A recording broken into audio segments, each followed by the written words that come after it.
This is Zadrex, a personal project that made me think a lot about game design recently. And in this video I'll show you how I started changing a game as classic as chess and what that taught me about modern game design. But first, chess too?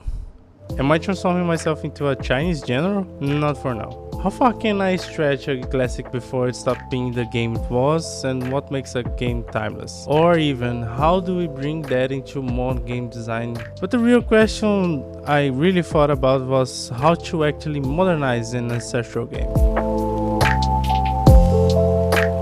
When you start playing games by trying to break the rules, you're not just experimenting, you're already practicing some kind of design. Breaking something is one of the most direct paths to understanding it from inside out, after all. And that's how I approached chess when I first played it. I wasn't a natural, but I became obsessed with it for months. And looking back, what really stuck with me was not strategy as an abstract. It was the prediction side of things. It didn't feel rational most of the time, it felt instinctive. Sacrificing pieces, setting traps, committing to a bait, and losing the whole game when that single read didn't land. But that instinct, pushing system until they fall apart, is exactly where modernization began for me. So if you know where a game breaks, you already know where it can evolve. I've said this before, games are about negotiation. But this negotiation isn't only between players, it's between players and possibilities. In marginalist economics, Carl Menger treats value as emerging from scarcity and choice once your basic needs are already met. That clicked for me, and for reasons beyond the knowing of man, that became a mantra for game design. Value emerges through constraint and consequence. Every decision locks you into a micro commitment, so you better choose well, not because the system forces you to, but because the value of that choice increases once options are limited. And that's how I understand less is more in design. You don't reduce content, you raise the value of each decision and make a way that the player can choose everything possible inside the same game. When you shift constraints, mechanics tend to rearrange themselves, so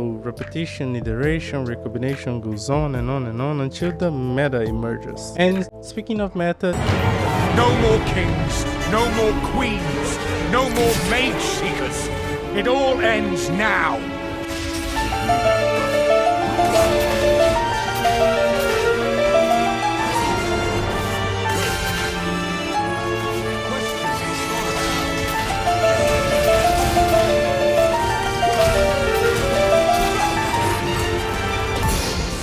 to complement this idea, I tried to think of a game that would fit in this box, and that led me to MOBAs. They feel so close to chess for me, not visually but in concept. A MOBA is a chess where you are the piece. Your movement is restricted inside a map, turns become cooldowns and time windows, early, mid and late game for a visible temporal arc, and trading, baiting and sacrificing are the core mechanics of a teamfight. What really changed here isn't the foundation but the medium, which means modernizing a classic isn't about nostalgia or preservation, it's about recognizing what remains stable when everything else changes. And from here we can move on to the next question. Not how to modernize, but why bother doing it in the first place.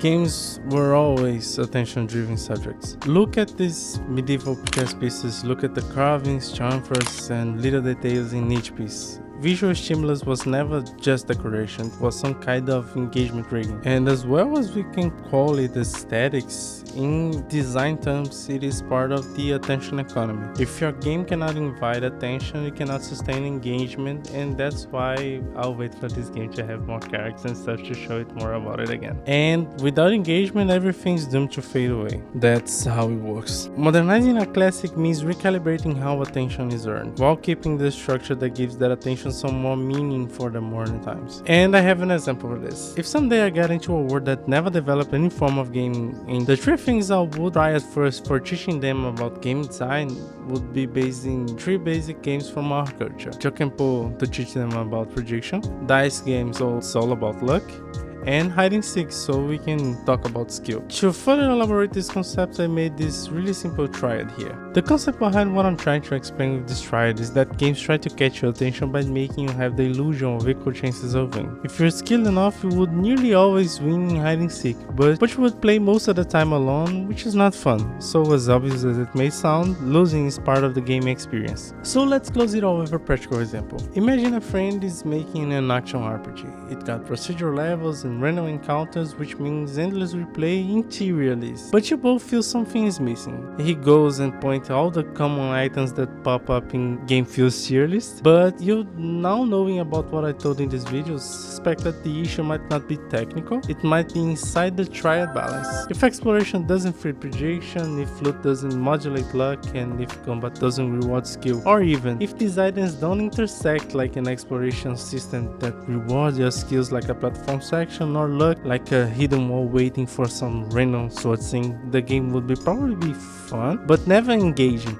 The thing is that this experience of modernizing a classic helps us see the invisible structure underneath. Games will survive when prediction, luck, and skill kinda coexist, visibly and meaningfully. And that brings me back to chess and eventually to Zadrex. I'm not reinventing chess just to update it, since the original dev is dead by now. I'm using it to study what holds the player when everything else changes. For me, that was the way that small projects stuck well in my mind.